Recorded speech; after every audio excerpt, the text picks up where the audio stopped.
Today on Light of the Word with Pastor Ray.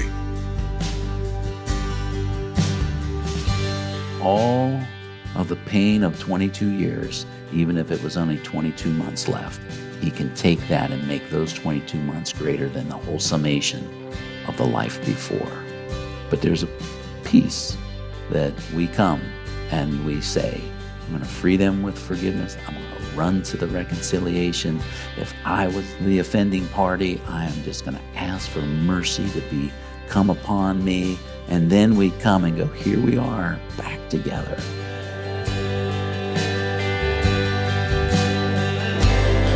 Open your heart to us, Lord, so we can know your word. We come before you, Jesus. Speak to our hearts as we discover your love for us. How wide, how deep, how far. Pour into us so we can learn to follow. One surrender at a time. You have made the way for us to know you, a path that's straight and right. By the light of the word. As followers of Christ, we can harbor things that we should have already been freed from. Maybe someone hurt you, or perhaps you hurt someone else. Whatever it is that is chaining you down and keeping you away from the forgiveness Jesus wants you to show, bring it to Him. Today, Pastor Ray wants you to bring it all to Jesus Christ, the good, the bad, and the ugly, and allow Jesus to free you from the chains holding you down. Let His mercy and goodness change your heart, and allow Him to show you how to live. Well, let's join Pastor Ray in the book of Genesis, chapter 45, for today's edition of Light of the Word. All them that are in the room, these 11 brothers, the freest man in the room is the man who forgave. The freest man in the room is the one, and here's the key: God sent me ahead to preserve. The freest man in the room was the one who believed in the sovereignty of God. You see that? When we don't believe in the sovereignty of God, and when hard times come upon our life and we find ourselves in the midst of some situation, and we can find ourselves in bondage, we can find ourselves entombed on an island or whatever that may look like, until we come and go, you know what, Lord, I trust your sovereignty. I trust that all things will work together for good for those who love God and are called according to His purpose. Lord, I know I'm called according to your purpose. I know you didn't just save me, but you set me apart because you have something for me in this world that I'm going through until I see you face to face at heaven's shore. And Lord, I'm just going to trust the sovereignty, even though all these things, whatever your thing may be, someone's hurt you, someone has wronged you. Maybe there's the ill of a fallen world. Maybe it's a financial burden because of some situation that's nothing to do with yours. Even if it is something that you brought upon yourself, even in this verse and even with what we read, God says, but I will forgive you. What you did in ignorance or what you're failing, I'll forgive you of these things. Now just come and let's do this and let's move on. And this is what Joseph's saying, let's move on. It's time to go forge a nation. It's time for what God has next for us. And just a word for anyone today. The freest man in the room is Joseph, even though he went from a pit to the palace, even though he went and spent those 13 years in ruthless prisons and under slavery and the oppression that he went through, and yet he found his freedom in the sovereignty of God, and he's able to give this forgiveness to these brothers. And what I would ask you to ponder today, will you free them? These brothers before Joseph, they're free men now. They can just leave, all of them. Will you free that person in your life with forgiveness? There's people that have wronged you, they've hurt you, and they are waiting. They know they've wronged you, and I'm talking about the people that have repented before you, and they're waiting for mercy. will you free them with forgiveness? What does that look like? That'll be between you and the Lord. How do I free them with forgiveness? Do I give a phone call? And you know what? It might just be something as simple as a phone call or a letter and just say, look, I just want to tell you I forgive you. And I was talking to someone a handful of months ago who a loved one unexpectedly died prematurely. And they said, you know, one of the greatest things that I have peace about right now is because the way they treated me when I was growing up as a child and these type of things, the greatest peace that I have was a month before they died, I got to say to them, I forgive you for what you did. And so when they passed away, I know that I at least settled that with them. And then just another tip on forgiveness, the title of our message, is that Joseph's forgiveness changed the world. If Joseph did not forgive them and held bitterness and killed them and destroyed them, first round, second round, now this round, the whole world that we live in would be changed. God's purposes would never be stopped, of course, but I'm just saying, for what we read and what we know and hear what we see, and I can put away how God's sovereignty would have worked some other way, I can look at this moment and go, Joseph's forgiveness changed the whole world. And I believe forgiveness is that power because I know at the minimum it will change at least one person's world. And that one person is part of this world who then could go change one more person in this world. Well, verse 6, we'll get there, don't worry. For these 2 years, famine has been in the land, and there are still 5 years in which there will be neither plowing nor harvesting. I love it. Joseph's 39, 39 in the Bible. It's the picture of mercy. From the Jews, 5 times I received 40 stripes minus 1. So 40 was the number of punishment, like when you got lashes, but they would hold up 1 in Rome and go, see, I gave you mercy. And the beauty of that is I just see Joseph's 39. He's given this mercy to these brothers who don't deserve it. But then when I think of Jesus, my propitiation, which means trade, when Jesus traded places with me and he took my punishment, I should have been scourged the 40. Jesus got no mercy. When he was scourged, you could be sure it was 40. He got no mercy when he traded places with us.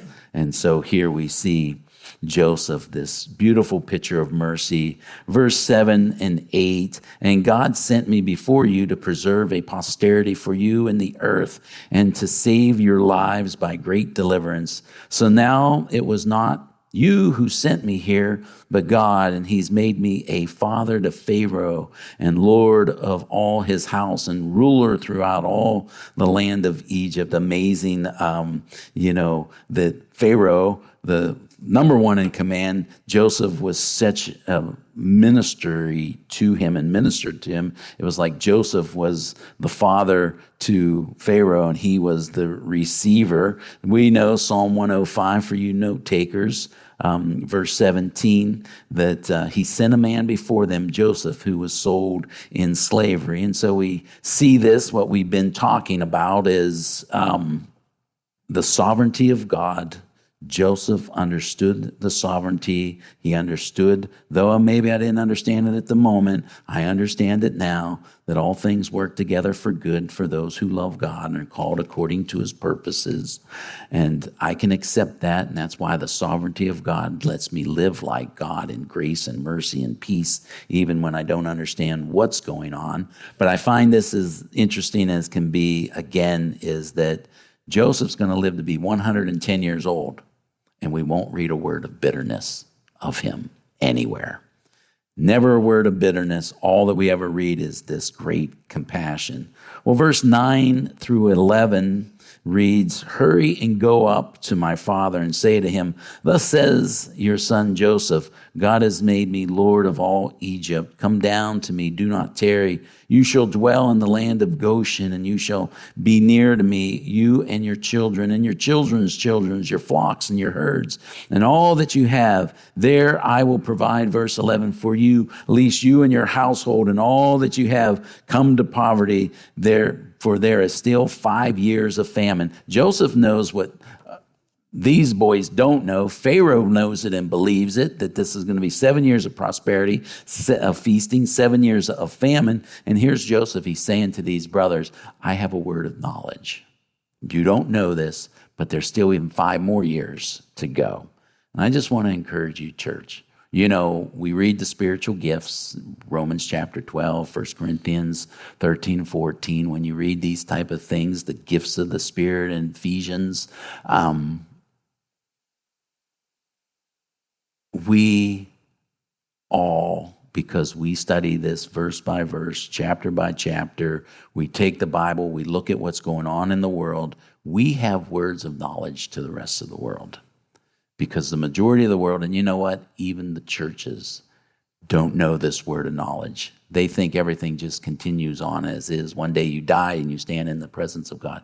We have a word of knowledge of there is a famine coming. It's going to be 7 years. It's going to be called the Great Tribulation. God will take his people who are called by his name, who have received him as Lord and Savior, and he will rapture them out of this hardship to come. But 7 years is going to come upon this land, and we have all these words of knowledge that most of the church doesn't know, and the world, and then we get to give people, hey, you can do something about it. For a Christian, you should be seeking first the kingdom of God and his righteousness. You should be seeking what's most important, not building your house and your prosperity and securing your future, but using, not that those things aren't, are bad, but there's this place of, but I still have this call that I can speak to my family and my friends of, are you ready to meet him? Because I want to save you from the famine that is to come. So Joseph, given a word of knowledge, sadly, many people today reject it, but here these brothers absolutely receive it. And here, verse 12 through 13, and behold your eyes in the land of my brother Benjamin. See that it is my mouth that speaks to you. So you shall tell my father of all my glory in Egypt and all that you have seen, and you shall hurry and bring my father down to here. So he is like, go tell dad that your son is doing well. And then verse 14 and 15, then he fell on his brother Benjamin's neck and wept, and Benjamin wept on his neck. Moreover, he kissed all his brothers and wept over them. And after that, his brothers talked to him. Again, these prayers of tears. There's a prayer that speaks greater than words, and it's these prayers of tears. He's weeping over his brother. I could almost see Joseph, everyone that he kissed and everyone that he wept over was a prayer of its own of, Lord, I pray for Reuben. I pray for him, and Lord, that you would speak to his heart. Lord, I pray for Judah, and you're going to use him in a great way. And Lord, here's Benjamin before you. Every one of these kisses and prayer and weeping, it was a prayer in itself. And the beautiful picture that we see here. But I love verse 16 through 20 is Pharaoh's going to be happy. Like Pharaoh's like, are you serious? This is amazing. And I love it when the world or others who love us look on and they're blessed because we are being blessed. And may we do that when other people have this great moment of their life. Now the report of it was heard in Pharaoh's house, saying, Joseph's brother have come. So it pleased Pharaoh and his servants well. And Pharaoh said to Joseph, say to your brothers, do this, load your animals and depart and go to the land of Canaan. Bring your father and your households and come to me. I will give you the best of the land of Egypt, and you will eat the fat of the land. Now you are commanded, do this, take carts out of the land of Egypt for your little ones and your wives. Bring your father and come. Verse 20, and do not be concerned about your goods, for the best of the land is Egypt before you. He is loading up the carts. We're going to pick that up next week as we study that, and we're going to see this. Pharaoh's like, I love Joseph, and I love so much when I love to see Joseph blessed. And Pharaoh probably knew his story at this point. And, oh, I love to hear that you're being reconciled to your family. How can I be part of it? I want to help what's going on. And then these servants are servants to Pharaoh, and they're probably the same thing. This is awesome. I get to be part of the carts that are going to go and pick up your family and bring them back. This is a blessing upon me. And you can see where I'm going with it. What a way to live when we get to come along somebody else and go, man, I just want to be part of your blessing. You just had a baby, man. I just want to be part of your blessing.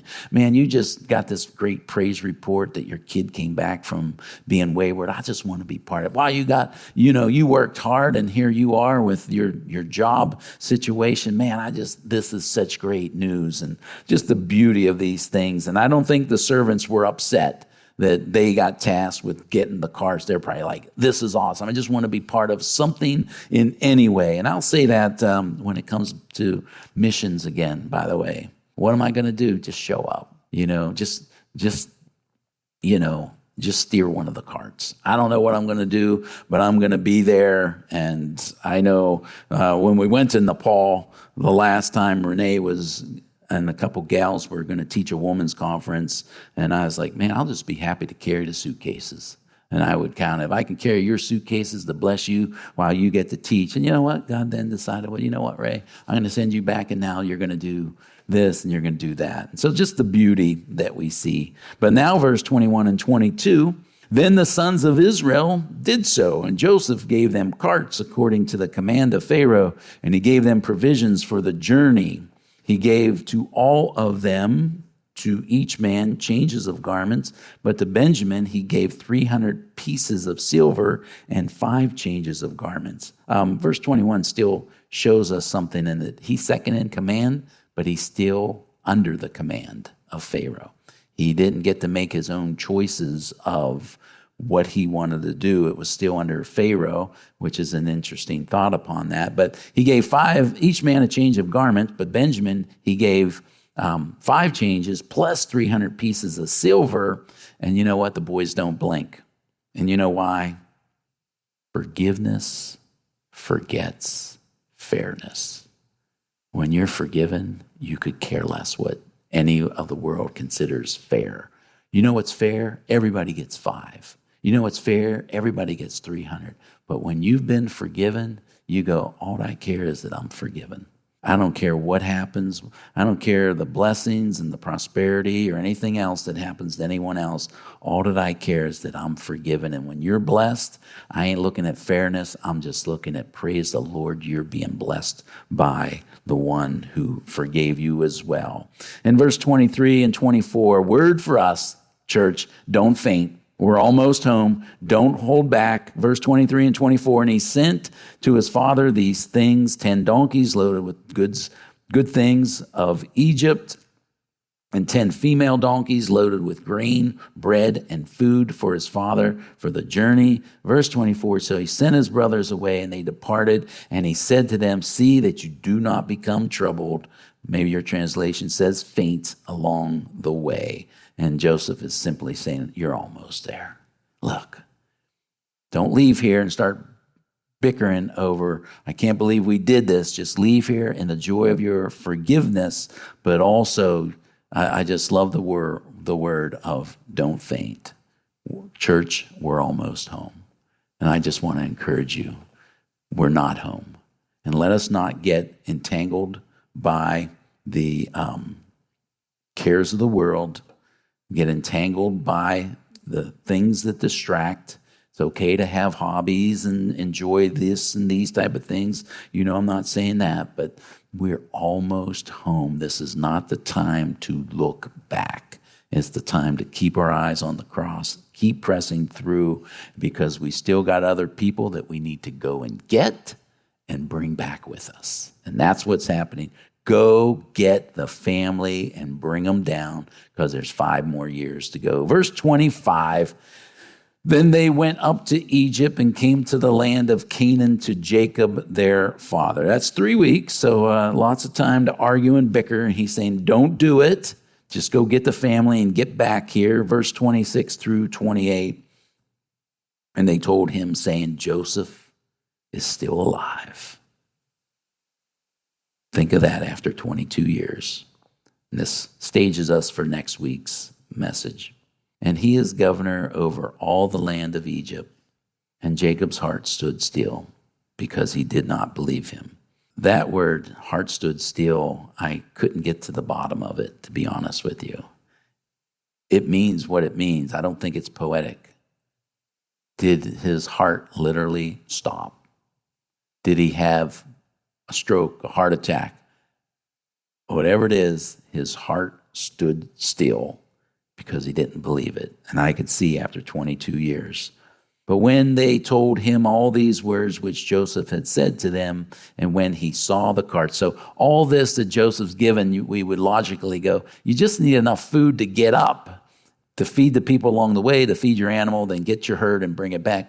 What's up with the gold to change the clothes and all these fine things from Egypt? Because Joseph is bolstering the unbelief that he knows Jacob, his father's going to go, I can't believe it. But then he's going to look up and see the carts and go, there has to be something more behind this. But when they told him all the words Joseph had said to them, and when he saw the carts which Joseph had sent carrying, the spirit of Jacob, their father, revived. Verse 28, then Israel said, it is enough. Joseph, my son, is still alive. I will go and see him before I die. What heartache. If we put ourselves in his place, what pain, what 22 years of thinking my son was destroyed. And you know, Jacob, he'd be like the rest of them, if only I didn't send him. If I did not send my Joseph to go check on the brothers, none of this would have happened. This is all on me. But 22 years of the pain, thinking that he was destroyed by a wild beast and all these type of things. And he says, I'll go. I'm 130 years old. This is a long ride for me. But I will go at whatever it takes to get down and see my boy. Again, Joseph can't go. He's under command. Whatever it takes, I'm getting there. Joseph makes sure that the bride is prepared. Here's the carts. Make sure he gets here. And all I want to just close with for you, for hope for all of us, is this verse kind of reminds me of Jesus' first miracle at the marriage feast. Brings out the wine. All the wine is gone, turns water into wine. The master of the feast comes out and he said, every man at the beginning sets out the good wine, and when the guests have well drunk, then the inferior, you have kept the good wine until now. And I just want to encourage you, even if life has been wonderful, but maybe you've been hurt or your heart has been, just ached by things that have happened in your life, there is no pain that God can't heal. And more so, when reconciliation comes, and if you will step in to free them by forgiveness, and you run to reconciliation, I will tell you, because it's the heart of God, he can save the best for last. All of the pain of 22 years, even if it was only 22 months left, he can take that and make those 22 months greater than the whole summation of the life before. But there's a piece that we come and we say, I'm going to free them with forgiveness. I'm going to run to the reconciliation. If I was the offending party, I am just going to ask for mercy to come upon me. And then we come and go, here we are, back together. Let's live for the day that we have today together. You have made the way for us to know you, a path that's straight and bright. By the light of the word. What a great word from Pastor Ray Bolus in the book of Genesis, here on Light of the Word. As we continue on this initial book of the Bible, what character do you identify with? Are you relating to Adam and Eve in the garden, wrestling with what God has said but being swayed by the twisted lies of the devil? perhaps you're being faithful and obedient like Noah amidst a culture that ridicules you for your steadfast faith in God. Have you been like Jacob, being a deceiver so you could get ahead in life? Maybe you feel like Leah, being overlooked for the sake of someone else you're close to. Whatever the case may be, never forget that God sees you. Even with Hagar's example, God encouraged, reminded, and made sure she was aware that He was looking out for her when no one else seemed to. There's so much more to glean from the book of Genesis. It's so rich, and there's a wealth of wonderful things God wants us to see in His Word.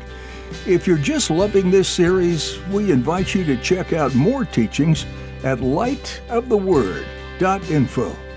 This ministry comes to you from Calvary Chapel, Anne Arundel, and you can find us on Facebook and X.